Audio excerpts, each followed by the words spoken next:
নবী করিম সাল্লাল্লাহু আলাইহি ওয়াসাল্লামকে যারা গালিগালাজ করবে তাদের ব্যাপারে একটি প্রশ্ন এখন আমাদের জনমনে প্রত্যেকের কাছে এই প্রশ্নটি সুপরিচিত।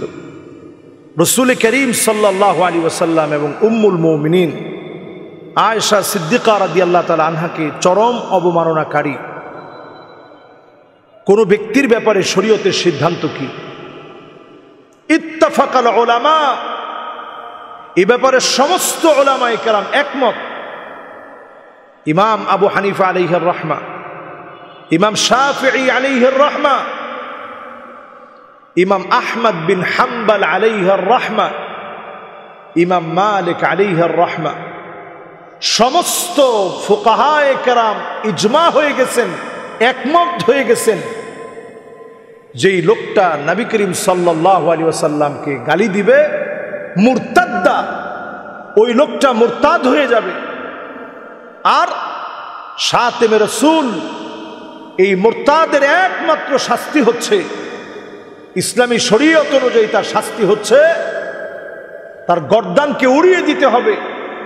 তার শাস্তি হচ্ছে রাষ্ট্রীয়ভাবে হলেও আইনানুগ সিদ্ধান্ত নিয়ে তার ব্যাপারে ফাঁসি কার্যকর করতে হবে। ঠিক কিনা বলে? এটা ইসলামী শরিয়ার আইন। আমাদের দেশে প্রায় সময় আমরা দেখি অনেক সুশীল সমাজ যারা নিজেদেরকে সুশীল মনে করে, এরকম কিছু সুশীল সমাজের ব্যক্তিবর্গ আছে যারা প্রায় সময় নবী করিম সাল্লাল্লাহু আলাইহি ওয়াসাল্লামের আম্মাজানের সঙ্গে বিবাহ নিয়ে তারা কথা বলে।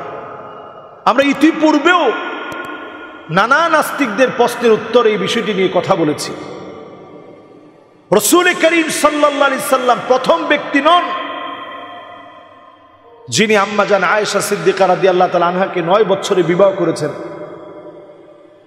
এরকম নবী করিম সাল্লাল্লাহু আলাইহি সাল্লাম প্রথম ব্যক্তি নন। পৃথিবীর ইতিহাস আপনি ঘেটে দেখেন, বিবাহের হিস্ট্রি আপনি ঘেটে দেখেন, আরবের সেই সময়ের লোকদের হিস্ট্রি আপনি ঘাটেন, যারা প্রতিনিয়ত নবীজির পিছনে লাগা ছিল কেমন করে আল্লাহর হাবিব মুহাম্মদ সাল্লাল্লাহু আলাইহি সাল্লামের একটি দোষকে ধরবে, চারিত্রিকভাবে আল্লাহর হাবিব সাল্লাল্লাহু আলাইহি সাল্লামকে অপদস্থ করবে, লাঞ্ছিত করবে, প্রতিনিয়ত তাদের কার্যক্রম ছিল এটি।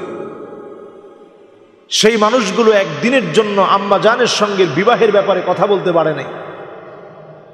একদিনের জন্য তারা এই প্রশ্ন উঠায় নাই এই বিবাহ নবীজি সাল্লাল্লাহু আলাইহি সাল্লাম কিভাবে করলেন, এই বিবাহ কেন করলেন। কারণ নবীজি সাল্লাল্লাহু আলাইহি সাল্লাম আম্মা জানকে বিবাহ করার পূর্বেই আবু বকর রাদিয়াল্লাহু তাআলা আনহুর কাছে একাধিক ব্যক্তি প্রস্তাব দিয়েছে। আপনি বেশি দূরে যাওয়া লাগবে না, আল বিদায়া ওয়ান নিহায়া কিতাব খুলে দেখেন, একাধিক ব্যক্তি প্রস্তাব দিয়েছে বিবাহের জন্য, যাদের প্রত্যেকের বয়স ছিল, কারো বয়স 50, কারো বয়স 55। এই বয়সের লোকেরা যখন আরবে বিবাহের জন্য প্রস্তাব দিয়েছে, আল্লাহ রাব্বুল আলামিন সিদ্ধান্ত নিয়ে রেখেছেন নবীজির সঙ্গে আম্মাজান আয়েশা সিদ্দিকা রাদিয়াল্লাহু তাআলা আনহাকে বিবাহ করাবেন। যত আম্মাজানদের হিস্ট্রি আছে আপনি একটু ঘেটে দেখেন, আম্মাজান আয়েশা সিদ্দিকা রাদিয়াল্লাহু তাআলা আনহা সবচেয়ে অল্প বয়সে হওয়ার কারণে সবচেয়ে বেশি হাদিস বর্ণনা করেছেন, যেখানে অন্যান্য আম্মাজানেরা কেউ 200, কেউ বা এর চাইতে কম অথবা এর চাইতে একটু বেশি, সেখানে 2000-এর অধিক হাদিস আম্মাজান একা বর্ণনা করেছেন। সাহাবায়ে কেরাম রিদওয়ানুল্লাহি আলাইহিম আজমাইন যে কোনো বিষয়ে কোনো মাসআলার প্রয়োজন হলে আম্মাজানের দ্বারস্থ হতেন, জিজ্ঞাসা করতেন, আম্মাজানের কাছ থেকে পরামর্শ নিয়ে ওই মাসআলা উল্লেখ করতেন। নবীজি সাল্লাল্লাহু আলাইহি ওয়াসাল্লামের এই বিবাহের পিছনের হিকমা ছিল নবীজির এই রেখে যাওয়া ওয়ারিস। কারণ নবীজি কোনো সম্পদ রেখে যান নাই, নবীজি সাল্লাল্লাহু আলাইহি সাল্লাম কোনো দিনার কোনো দিরহাম রেখে যান নাই। লা নুরিসু মা তারাকনা সাদাকাহ, নবীজি সাল্লাল্লাহু আলাইহি সাল্লাম জ্ঞান রেখে গিয়েছেন। ফামান আখাযাহু আখাযা বিহাদ্দিন ওয়াফির, এই জ্ঞান থেকে যে যত বেশি নিতে পেরেছে সে তত বেশি ধন্য হয়েছে। আজকে বড় আফসোস, বেশি দিন দূরে যেতে হবে না, আমাদের বাংলাদেশের কথা আপনি ঘেটে দেখেন। আমার নানির বিয়ে হয়েছে 10 বছর বয়স, 10 বছর বয়স। এরকম যদি আপনি ইতিহাস ঘাটেন, বেশি দূরে যাওয়া লাগবে না, 50, 60, 70 বছর আগে আপনি গ্রামের ইতিহাস আপনি ঘেটে দেখেন, 10 বছর 11 বছর বয়সে বিবাহ হয়েছে। আরবের মহিলারা আমাদের চাইতে অনেক বেশি শক্তিশালী হওয়ার কারণে 9 বছরের সেই সময়ে বিবাহটা কোন ইসলাম বিদ্বেষীর কাছেও এটা কোনো পয়েন্ট আকারে সেই সময় ঘোষিত হয় নাই।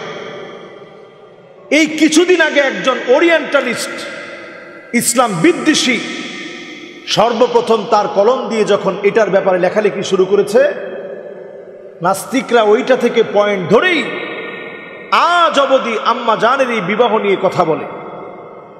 খুবই দুঃখ আর পরিতাপ এই জায়গাতে আমরা অনেক মুসলিম না বুঝি এই বিষয়ে কথা বলে ফেলি। যেই লোকটাকে নিয়ে কথা হচ্ছে সে বলতেছে নবীজির সব জীবনই তার ভালো লাগে, বিবাহের এই অধ্যায়টা তার ভালো লাগে না।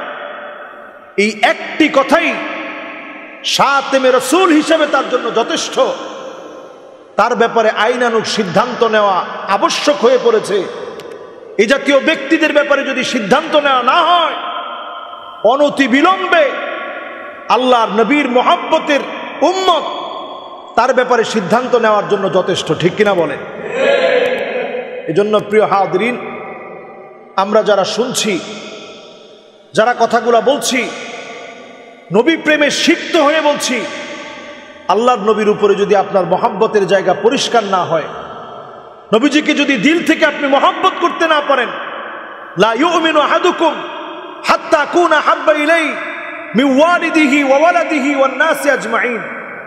নিজের সন্তানের চাইতে, জীবনের চাইতে, মা বাপের চাইতে নবীজিরে বেশি মহব্বত করা লাগবে। নবীজি সাল্লাল্লাহু আলাইহি সাল্লাম এমন জীবনী আমাদেরকে রেখে গিয়েছেন আমাদের জন্যে, যেই জীবনী সম্পর্কে আল্লাহ রাব্বুল আলামিন বলছেন, ওয়া ইন্নাকা লাআলা খুলুকিন আযীম। সুমহান চরিত্র নবীজি রেখে গিয়েছেন। আযীম বলা হয় ওই চরিত্রকে যেটা সমুদ্র, মহাসমুদ্রের চাইতেও বড়, যার কোনো কুল কিনারা নাই, এমন চরিত্র নবীজি সাল্লাল্লাহু আলাইহি সাল্লাম আমাদের জন্য রেখে গিয়েছেন। নবীজির জীবন আদর্শকে আল্লাহ রাব্বুল আলামিন লাকাদ কানা লাকুম ফি রাসূলিল্লাহি উসওয়াতুন হাসানা, কুদওয়া বলা হয় না, উসওয়া বলা হয়েছে। তার মানে জীবনের এমন কোন একটা দিক নেই যেই দিকটা আপনি অনুসরণ করতে পারবেন না। নবীজির জীবনের পুরা দিকগুলা যদি আপনি চিন্তা করেন, মা জানিন নবী সাল্লাল্লাহু আলাইহি সাল্লাম মিন কাউলিন আও ফি'লিন আও তাকরিরিন আও সিফাতিন খিলকিয়াতিন আও খুলুকিয়াতিন হাকীকাতান আও হুকমান হাত্তা আল হারাকাত ওয়াস সাকানাত ফিল ইয়াকযাতি ওয়া ফিল মানাম। আল্লাহর নবী কিভাবে ঘুমাতেন, কিভাবে ঘুম থেকে উঠতেন, আল্লাহর নবী কিভাবে খেতেন, আল্লাহর নবী কিভাবে বলতেন, জীবনের প্রত্যেকটা দিক যদি আপনি চিন্তা করেন, প্রত্যেকটা দিক থেকে আপনি আদর্শ খুঁজে পাবেন। নাস্তিকরা নবীজি সাল্লাল্লাহু আলাইহি সাল্লামের জীবনী পড়তে পড়তে বহু নাস্তিক আবার ইসলামের দিকে ফিরে আসছে, ইসলামের সৌন্দর্যে আকৃষ্ট হয়েছে।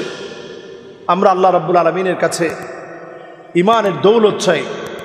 নবীজি সাল্লাল্লাহু আলাইহি সাল্লামের সম্মান নিয়ে যারা কথা বলে, রাষ্ট্রপক্ষের দায়িত্ব তাদের ব্যাপারে আইনানুগ সিদ্ধান্ত নেওয়া। তারা ঠুনকো একটু ভিসা পাওয়ার জন্যে, বাহিরের সুবিধা পাওয়ার জন্যে, সুবিধাভোগী কিছু ব্যক্তি সুবিধা অন্বেষণ করে, যারা সুবিধার অন্বেষণ করে, এমন ব্যক্তিবর্গ তারাই কেবল নবীজির বিরুদ্ধে বিরুদ্ধাচারণ করে। আল্লাহ রাব্বুল আলামিন আমাদেরকে হেফাজত করুক। মাআযাল্লাহ। আসসালামু আলাইকুম ওয়া রাহমাতুল্লাহি ওয়া বারাকাতুহু।